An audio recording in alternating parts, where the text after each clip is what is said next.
My teenage years were full of sketching, angst, and trouble. I wasn't popular or unpopular. Maybe just forgettable. I guess that gave me a sense of freedom, so I hung out with crazy kids, doing crazy things, even though I mostly just watched the chaos ensue. We did it all. Put fireworks in mailboxes, hide roadkill in people's garages, break windows of the barber shop in Anchorage. My dad was furious, but he was so busy working he couldn't do much to stop me from going out. I think being an adult means there's no one to stop you making hard decisions. He had to make a living, and he couldn't be in two places at once. Yeah, I realize that now. But at the time, I was sure he was more interested in growing his business than what was going on with me.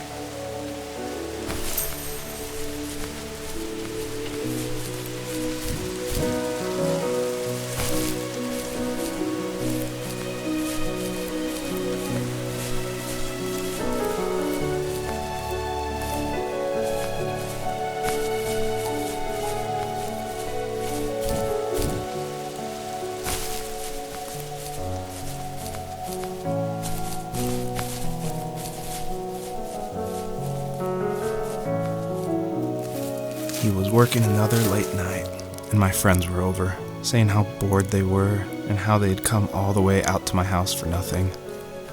One of them mentioned how that old, ugly beyond belief truck was still in the garage, and how we should take it for a spin. I was only 15, so I kind of fought it for a while. The next thing I knew, we were careening around the mountain path, rocks spitting onto the sides of the cliff, while my dad's cringeworthy bluegrass blared out the speakers. I drove while my friends were in the back of that yellow and purple truck, throwing beer bottles and trash at anything remotely interesting.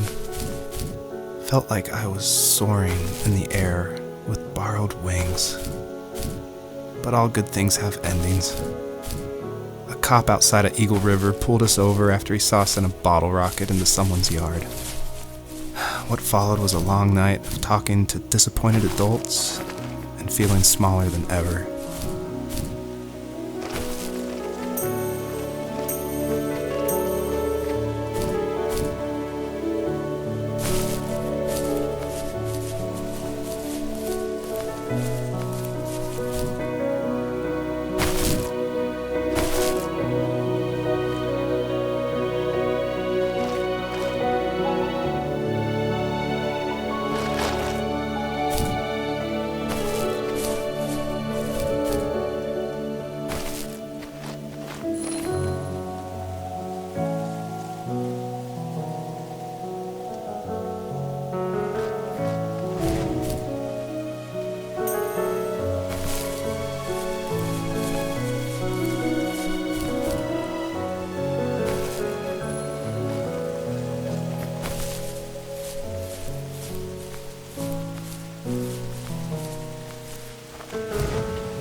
After he drove me home from the police station, I blew up at him, saying how I never wanted to be like him, how I was going to be someone and leave that hick icebox for good. He just looked forward at the road with tired eyes.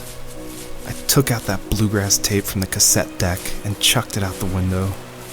In my sage teenage wisdom, I thought I proved the ultimate point, but my dad had a different idea. He slammed the brakes, slowly bowed his head while gripping the steering wheel, and finally looked at me. All he said, like it was a polite request, was, "Make this right." I sat there in silence, fuming, but I eventually got out and combed every square inch of the woods, muttering profanity after profanity. I found it 30 minutes later, near a small waterfall off the road. I went back to the truck, put the wet tape back in, and sure enough it worked. We didn't speak another word to each other the rest of the night. Wow, I knew you were a crazy teenager, but It's hard to believe, isn't it? It surprises me too. It's like I didn't really know who that kid was back then. I bet my dad thought the same thing over and over. It's almost like he was saying, "Make this right," to himself, more than to me. My friends would laugh about that night and talk about how crazy it was, and I laughed along, pretending it didn't bother me. But it did.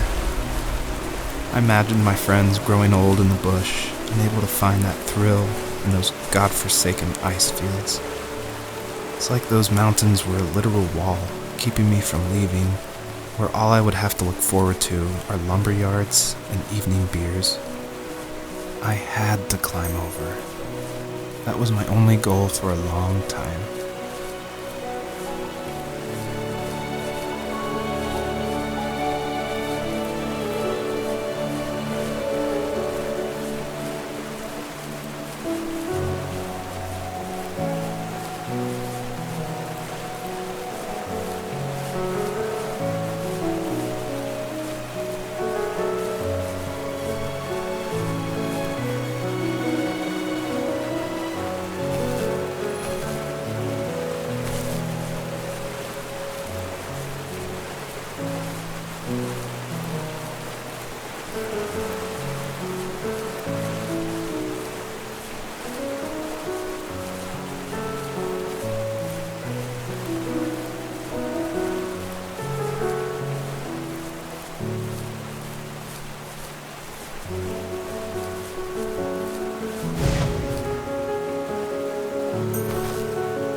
If there was some way I could take my love of drawing and turn it into a way of escape, nothing would make me happier.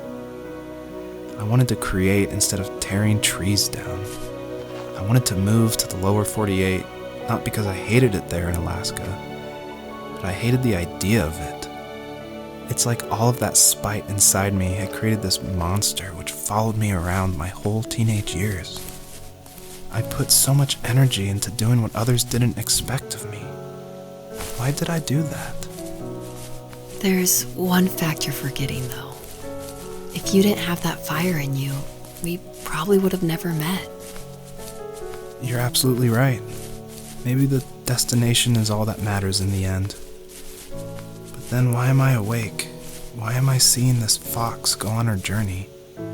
And why can't I stop thinking about my dad?